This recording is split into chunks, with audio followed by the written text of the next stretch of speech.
여러분은 히키코모리라는 단어를 들어보셨나요? 이는 한국어로 은둔형 외톨이를 뜻하는 일본어인데요.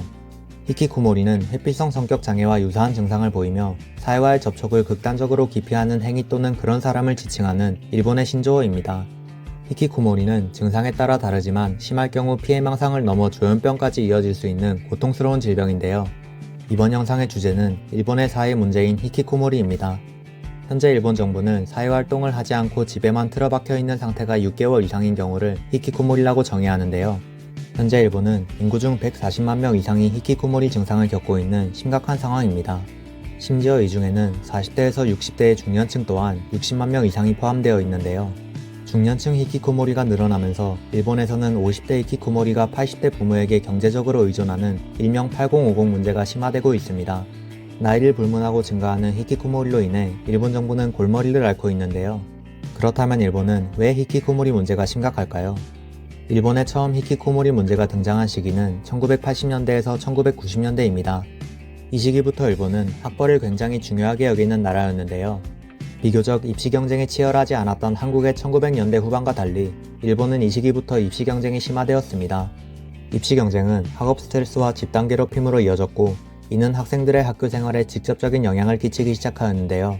집단 괴롭힘이 활성화되면서 많은 학생들이 등교를 거부하기 시작하였고 학교를 중퇴한 학생들은 집을 나가는 것을 두려워하였습니다. 이들은 점점 밖으로 나오려고 하지 않았고 이 현상은 히키코모리의 시초가 되었죠. 이때 히키코모리가 된 사람들이 현재 중년층에 위치하고 있으니 일본에 60만 명의 중년층 히키코모리가 있다는 것은 크게 놀랍지 않습니다. 집단 괴롭힘 문제가 커지던 일본은 이 시기에 또 다른 심각한 문제를 마주하는데요. 1980년대 초반까지 경제 호황이던 일본은 1980년대 후반에 접어들며 걷잡을 수 없는 경제 붕괴를 겪기 시작하였습니다. 제품 퀄리티의 하락으로 무역에서 어려움을 겪기 시작한 일본은 수출이 감소하였고 일본 정부는 금리 인하 정책을 펼쳤는데요. 이에 따라 주식과 부동산의 가격이 폭발적으로 상승하며 일반 시민들은 집을 살 수 없는 상황에 놓였습니다. 정부의 잘못된 정책으로 과도하게 통화를 공급하며 신용 팽창을 겪은 일본은 잃어버린 10년이라고 불리는 장기 불황을 맞게 되었는데요. 1994년과 2021년의 일본 GDP가 동일한 것은 이 10년이 엄청난 후폭풍을 몰고 왔다는 것을 보여주고 있습니다. 이 시기를 겪던 일본인들은 안정적인 직업을 얻기가 어려워졌고 이에 따라 경쟁과 채용에서 낙오된 젊은 사람의 수는 상당하였는데요. 이 낙오 현상 또한 히키코모리의 수를 기하급수적으로 증가시켰습니다. 특히 한번 낙오되면 재취업이 거의 불가능한 구조로 되어 있던 일본의 취업 구조는 많은 사람들의 의지를 무너뜨리고 말았습니다. 히키코모리 증가의 큰 이유 중 마지막 하나는 일본의 메이와쿠 문화인데요. 메이와쿠는 타인에게 폐를 끼치거나 불편을 주는 행위나 상황을 의미하는 일본 문화입니다. 일본은 남에게 민폐를 끼치는 행위를 극도로 싫어하는 나라인데요. 이 문화는 사회의 질서에 이로운 영향을 미침과 동시에 히키코모리의 수 또한 증가시키고 있는 양날의 검을 가진 문화입니다. 사실 메이와쿠 문화는 개인주의 문화와 밀접한 관련이 있는데요. 서양 사람들은 개인주의를 타인에게 침해받지 않는 개인의 자유와 권리 확보의 의미로 인식하였지만 일본 사람들은 개인주의를 타인에게 피해를 끼치지 않는 나만의 공간 확보의 의미로 인식하였습니다. 즉 일본은 개인주의 문화에서 개인으로부터 침해받지 않아야 할 권리보다 타인을 침해하지 않아야 할 의무를 우선시하였고 이러한 개인주의에 대한 닫힌 인식은 많은 일본인들에게 외부로부터 자신을 차단시키도록 만들었는데요. 이런 다양한 이유로 히키코모리는 30년이 넘는 시간 동안 일본을 괴롭히고 있습니다.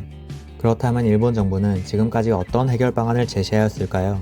우선 정부는 문제가 심화된 중년층보다 청년층에 초점을 둔 정책을 내세웠습니다. 심각성을 깨달은 일본 정부는 2006년부터 지역 청년 서포트 사업을 시작하였는데요. 일본 정부는 15세 이상의 청년 무직자들에게 취업 상담 및 훈련 프로그램과 사회경험 기회를 제공하며 취업에 어려움을 겪는 사람들에게 직업적 자립을 지원하고 있습니다. 이들은 커뮤니케이션 강좌, 취업 세미나 등을 통해 대인관계와 취업에 도움이 되는 기초 능력을 기르고 고등학교를 중퇴한 사람들에게는 고등학교와 관련된 기관들의 도움을 받아 실업 상태를 예방할 수 있는 정보를 제공하였는데요. 그러나 이 정책은 위탁기관이 여러 번 바뀌며 청년들을 위한 실질적인 지원보다 보여지는 성과에 초점을 두는 상황이 많아지면서 큰 효과를 보지는 못하였습니다. 이 외에도 일본 정부는 80개가 넘는 지자체에 히키코모리 지원센터를 설치하며 상담 지원 사업과 민간단체 연계 사업 등을 통해 히키코모리 문제를 해결하기 위해 장기적인 노력을 보이고 있는데요. 하지만 과거의 트라우마에 사로잡혀 폐쇄적인 자아를 가지게 된 사람들을 사회로 나오게 하는 것은 현실적으로 너무나도 어렵습니다. 히키코모리는 사회에서 도태된 개인의 문제가 아닙니다. 이들은 경제활동이 불가능하기 때문에 국가적으로 인력자원 손실로 이어짐과 동시에 국가의 가치 또한 떨어뜨릴 수 있는데요. 저출산 고령화 시대에 접어든 현재로서 인력자원 손실은 국가 차원에서 심각한 문제로 이어지고 있습니다.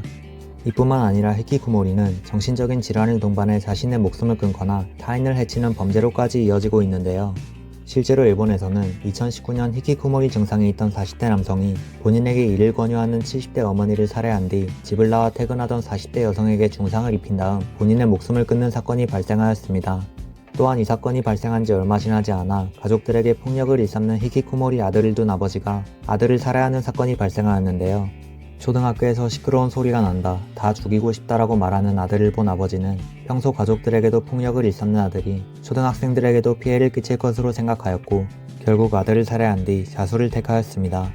이와 같은 극단적인 사례가 아니더라도 일을 하지 않아도 살아갈 수 있는 재산이 있거나 사회에 나가지 않고 할 수 있는 경제활동을 찾은 것이 아닌 경우 히키코모리의 최후는 비참할 가능성이 매우 높습니다. 현실적으로 이미 히키코모리 상태로 30년 이상을 살아온 중년층의 문제를 해결하는 것은 매우 어렵고 일본 정부 또한 이를 알고 있는 상황인데요. 그렇기 때문에 일본 정부는 지금부터라도 히키코모리 문제를 조기에 발견하고 사회와의 연결이 끊기지 않도록 지원을 아끼지 않아야 한다고 생각합니다. 즉 히키코모리가 되어가는 청년들을 막아야 한다는 것이죠. 인터넷이 발달하면서 밖으로 나와야만 할 수 있던 것들을 집에서 해결할 수 있는 시대가 되었고 이는 청년층 히키코모리의 수가 증가될 수 있는 충분한 이유가 되었습니다. 사실 인터넷 발달 등의 이유로 히키코모리 문제는 일본을 넘어 한국을 비롯한 아시아 국가와 유럽까지 퍼져 있는 상태인데요. 한국 또한 2022년 조사 당시 2%에 머물러 있던 만 19세에서 34세의 청년층 은둔형 외톨이의 비율은 작년 복지부의 발표 당시 2배 이상이 증가한 5%에 육박하며 걷잡을 수 없이 솟아오르고 있습니다. 이에 한국 정부도 외부의 도움을 요청할 수 있는 시스템을 구축하며 히키코모리 문제에 대응하고 있지만 일본과 마찬가지로 쉽게 해결되기는 어려운 상황인데요. 하지만 단기적으로 해결되지 않는다고 외면할 수 있는 문제가 아닌 만큼 히키코모리 문제는 복합적인 노력이 필요합니다. 개인의 마인드 세팅을 비롯하여 가족의 관심, 정부의 정책 등 여러 차원에서 이 문제를 깊이 들여다보며 꾸준하게 해결 방안을 찾는 것이 최선이라고 생각합니다. 이번 영상은 여기까지입니다. 좋은 일만 가득하시길 바랍니다.